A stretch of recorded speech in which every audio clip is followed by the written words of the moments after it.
नमस्कार, आप देख रहे हैं 4 PM बिहार और मैं हूं अभिषेक मिश्रा।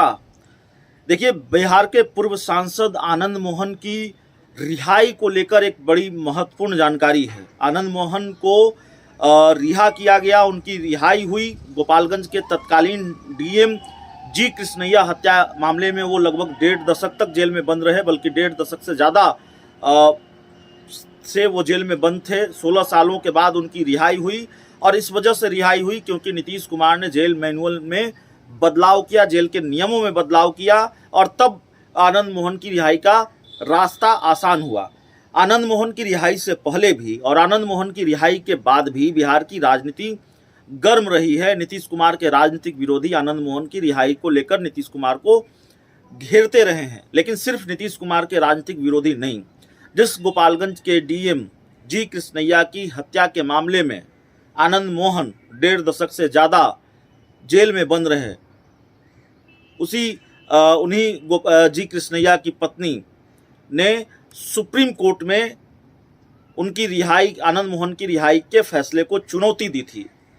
आनंद मोहन की रिहाई को लेकर सुप्रीम कोर्ट में उन्होंने याचिका दायर की थी और उस याचिका पर सुनवाई हुई है। झटका कह सकते हैं जिस तरह की बात सामने आ रही है, जो खबर सुप्रीम कोर्ट से सामने आ रही है, और खबर यह है कि सुप्रीम कोर्ट ने नोटिस भेजा है बिहार सरकार को भी इस रिहाई के इस मामले में और आनंद मोहन को भी, और जवाब देने को कहा गया है सुप्रीम कोर्ट की तरफ से। मीडिया रिपोर्ट्स के हवाले से खबर है कि सुप्रीम कोर्ट ने इस मामले में बिहार सरकार और आनंद मोहन को नोटिस भेजकर रिहाई पर जवाब मांगा है। 2 हफ्ते का अल्टीमेटम सुप्रीम कोर्ट की तरफ से आनंद मोहन और बिहार सरकार को दिया गया है और 2 हफ्ते में जवाब देने को कहा गया है और बिहार सरकार से इस रिहाई से जुड़े रिकॉर्ड को भी देने को कहा है सुप्रीम कोर्ट ने। और गोपालगंज के तत्कालीन डीएम की पत्नी सुप्रीम कोर्ट में याचिका दायर की थी उन्होंने, और जिस पर ये सुनवाई हुई और सुनवाई के बाद ये बात सामने आ रही है। आप जानते हैं, गोपालगंज के तत्कालीन डीएम जी कृष्णैया की हत्या हुई थी।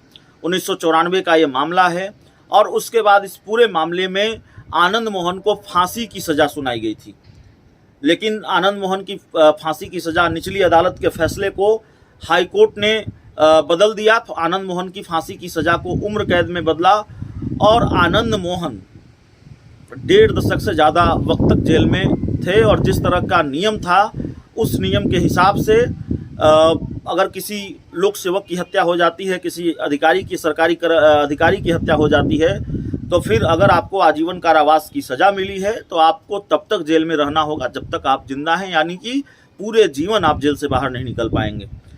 लेकिन इस मामले को लेकर राजनीति भी खूब होती रही है, सियासत भी खूब होती रही है। आनंद मोहन के समर्थक न सिर्फ मांग करते रहे बल्कि अभियान भी चलाते रहे उनकी रिहाई को लेकर। आनंद मोहन कई बार पैरोल पर बाहर आते रहे अपने बेटे बेटियों की शादी के लिए, उनकी सगाई के लिए, लेकिन वो भरोसा भी जताते रहे कि उनकी अस्थायी तौर पर रिहाई होगी। नीतीश कुमार ने भी आनंद मोहन के समर्थकों को सार्वजनिक रूप से ये भरोसा दिलाया था कि हम उनकी रिहाई के लिए प्रयास कर रहे हैं। क्या प्रयास कर रहे थे नीतीश कुमार, ये बात तब सामने आ गई और जेल के नियमों में बदलाव हुआ, आनंद मोहन की रिहाई का रास्ता साफ हुआ। लेकिन रिहाई होने से आनंद मोहन की टेंशन दूर हो गई या नीतीश कुमार ने एक फैसला लेकर आनंद मोहन को रिहा करवा दिया और इसके बाद इसकी इतिश्री हो गई, ये कहानी खत्म हो गई, ऐसा लगता नहीं है। बहुत आसानी से कई लोगों को ये फैसला पच नहीं रहा है, आनंद मोहन की रिहाई पच नहीं रही है। ये भी चर्चा चल रही है कि खास वोट बैंक को साधने के लिए नीतीश कुमार ने ये फैसला लिया है, नीतीश तेजस्वी ने मिलकर ये फैसला लिया है।